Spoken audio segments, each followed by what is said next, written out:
प्रथम स्कंद त्रयोदश अध्याय। विदुर जी के उपदेश से धृतराष्ट्र और गांधारी का वन में जाना। सूत जी कहते हैं, विदुर जी तीर्थ यात्रा में महर्षि मैत्रेय से आत्मा का ज्ञान प्राप्त करके हस्तिनापुर लौट आए। उन्हें जो कुछ जानने की इच्छा थी वह पूर्ण हो गई थी। विदुर जी ने मैत्रेय ऋषि से जितने प्रश्न किए थे उनका उत्तर सुनने के पहले ही श्री कृष्ण में अनन्य भक्ति हो जाने के कारण वे उत्तर सुनने से उपराम हो गए। शंकर जी अपने चाचा विदुर जी को आया देख धर्मराज युधिष्ठिर, उनके चारों भाई धृतराष्ट्र, युयुत्सु, संजय, कृपाचार्य, कुंती, गांधारी, द्रौपदी, सुभद्रा, उत्तरा, कृपि तथा पांडव परिवार के अन्य सभी नर नारी और अपने पुत्रों सहित दूसरी स्त्रियां सब के सब बड़ी प्रसन्नता से मानो मृत शरीर में प्राण आ गया हो ऐसा अनुभव करते हुए उनकी अगवानी के लिए सामने गए। यथायोग्य आलिंगन और प्रणामादि के द्वारा सब उनसे मिले और विरहजनित उत्कंठा से कातर होकर सबने प्रेम के आंसू बहाए। युधिष्ठिर ने आसन पर बैठाकर उनका यथोचित सत्कार किया। जब वे भोजन एवं विश्राम करके सुखपूर्वक आसन पर बैठे थे तब युधिष्ठिर ने विनय से झुककर सबके सामने ही उनसे कहा।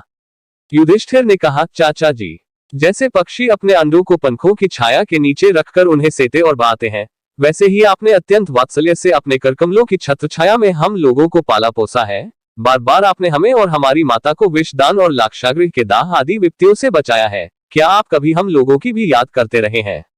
आपने पृथ्वी पर विचरण करते समय किस वृत्ति से जीवन निर्वाह किया?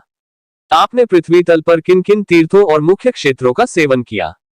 प्रभु, आप जैसे भगवान के प्यारे भक्त स्वयं ही तीर्थ स्वरूप होते हैं। आप लोग अपने हृदय में विराजमान भगवान के द्वारा तीर्थों को भी महातीर्थ बनाते हुए विचरण करते हैं। चाचा जी, आप तीर्थ यात्रा करते हुए द्वारका भी अवश्य ही गए होंगे। वहां हमारे सुहृद एवं भाई बंधु यादव लोग, जिनके एकमात्र आराध्य देव श्री कृष्ण है, अपनी नगरी में सुख से तो है ना?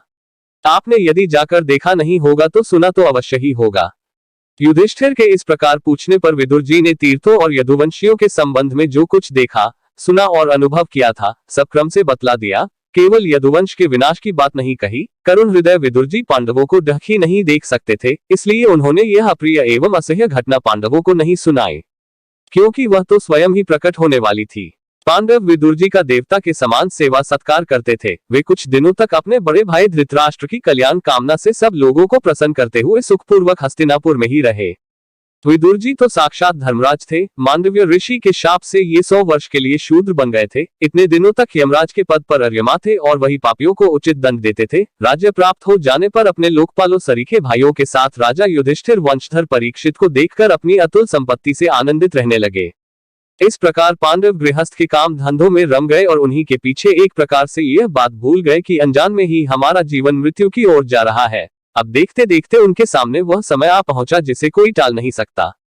परंतु विदुर जी ने काल की गति जानकर अपने बड़े भाई धृतराष्ट्र से कहा, महाराज देखिए, अब बड़ा भयंकर समय आ गया है, झटपट यहाँ से निकल चलिए। हम सब लोगों के सिर पर वह सर्वसमर्थ काल मंडराने लगा है, जिसके टालने का कहीं भी कोई उपाय नहीं है। काल के वशीभूत होकर जीव का अपने प्रियतम प्राणों से भी बात की बात में वियोग हो जाता है।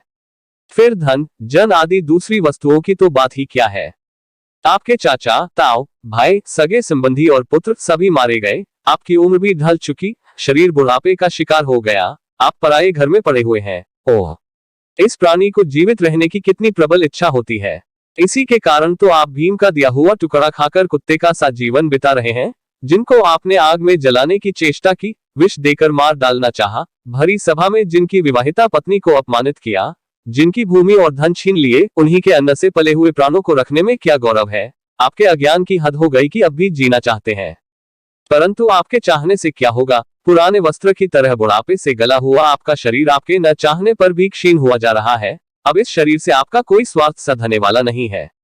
इसमें फंसिए मत, इसकी ममता का बंधन काट डालिए। जो संसार के संबंधियों से अलग रहकर उनके अनजान में अपने शरीर का त्याग करता है, वही धीर कहा गया है, चाहे अपनी समझ से हो या दूसरे के समझाने से। जो इस संसार को ढहरूप समझकर इससे विरक्त हो जाता है और अपने अंतःकरण को वश में करके हृदय में भगवान को धारण कर संन्यास के लिए घर से निकल पड़ता है, वही उत्तम मनुष्य है। इसके आगे जो समय आने वाला है वह प्रायः मनुष्यों के गुणों को घटाने वाला होगा। इसलिए आप अपने कुटुंबियों से छिपकर उत्तराखंड में चले जाइए। जब छोटे भाई विदुर ने अंधे राजा धृतराष्ट्र को इस प्रकार समझाया, तब उनकी प्रज्ञा के नेत्र खुल गए।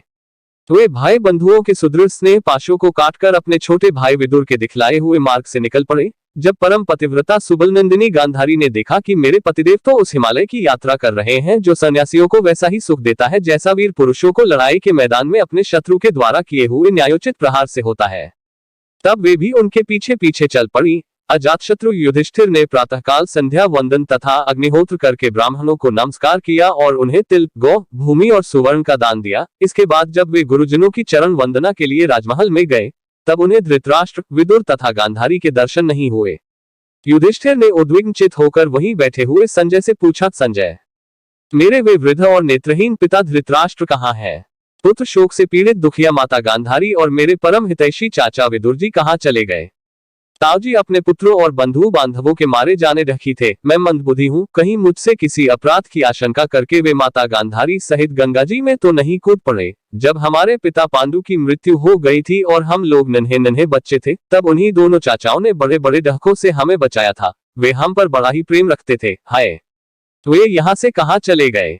सूत जी कहते हैं, संजय अपने स्वामी धृतराष्ट्र को न पाकर कृपा और स्नेह की विकलता से अत्यंत पीड़ित और विरहातुर हो रहे थे।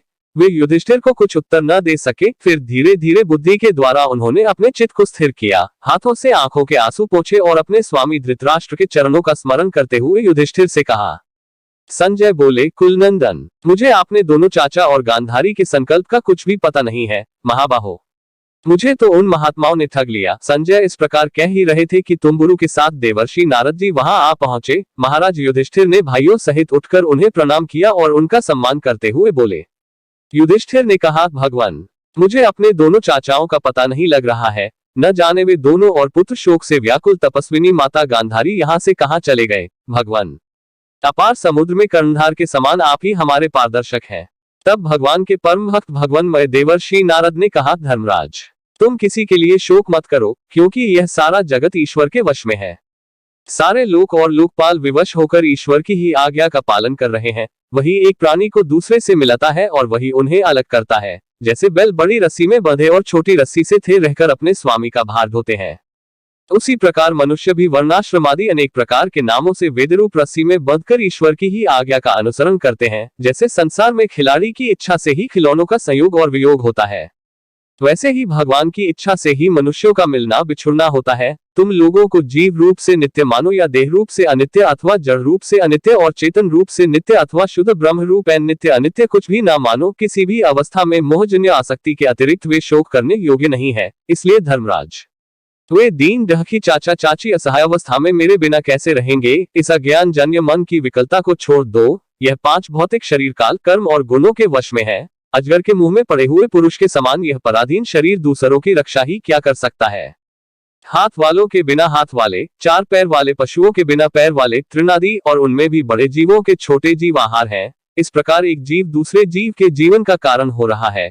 इन समस्त रूपों में जीवों के बाहर और भीतर वही एक स्वयं प्रकाश भगवान, जो संपूर्ण आत्माओं के आत्मा है, माया के द्वारा अनेकों प्रकार से प्रकट हो रहे हैं।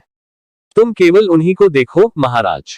समस्त प्राणियों को जीवन दान देने वाले वही भगवान इस समय इस पृथ्वी तल पर देवद्रोहियों का नाश करने के लिए काल रूप से अवतीर्ण हुए हैं। अब वे देवताओं का कार्य पूरा कर चुके हैं, थोड़ा सा काम और शेष है, उसी के लिए वे रुके हुए हैं। जब तक वे प्रभु यहाँ हैं तब तक तुम लोग भी उनकी प्रतीक्षा करते रहो। धर्मराज, हिमालय के दक्षिण भाग में जहाँ सप्तर्षियों की प्रसन्नता के लिए गंगा जी ने अलग अलग 7 धाराओं के रूप में अपने को 7 भागों में विभक्त कर दिया है, जिसे सप्तस्रोत कहते हैं, वहीं ऋषियों के आश्रम पर धृतराष्ट्र अपनी पत्नी गांधारी और विदुर के साथ गए हैं। वहां वे त्रिकाल स्नान और विधि पूर्वक अग्निहोत्र करते हैं। अब उनके चित्त में किसी प्रकार की कामना नहीं है, वे केवल जल पीकर शांति चित्त से निवास करते हैं। आसन जीतकर प्राणों को वश में करके उन्होंने अपनी 6 इंद्रियों को विषयों से लौटा लिया है। भगवान की धारणा से उनके तमोगुण, रजोगुण और सत्वगुण के मल नष्ट हो चुके हैं। उन्होंने अहंकार को बुद्धि के साथ जोड़कर और उसे क्षेत्रज आत्मा में लीन करके उसे भी महाकाश में घटाकाश के समान सर्वाधिष्ठान ब्रह्म में एक कर दिया है।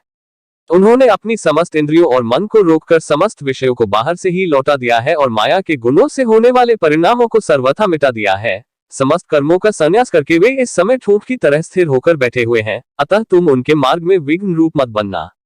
धर्मराज, आज से 5वें दिन वे अपने शरीर का परित्याग कर देंगे और वह जलकर भस्म हो जाएगा। गार्हपत्यादि अग्नियों के द्वारा पर्णकुटी के साथ अपने पति के मृत देह की जलते देखकर बाहर खड़ी हुई साध्वी गांधारी भी पति का अनुगमन करती हुई उसी आग में प्रवेश कर जाएंगी। धर्मराज विदुर जी अपने भाई का आश्चर्यमय मोक्ष देखकर हर्षित और वियोग देखकर डकित होते हुए वहां से तीर्थ सेवन के लिए चले जाएंगे। देवर्षि नारद यूं कहकर तुम्बुरु के साथ स्वर्ग को चले गए। धर्मराज युधिष्ठिर ने उनके उपदेशों को हृदय में धारण करके शोक को त्याग दिया।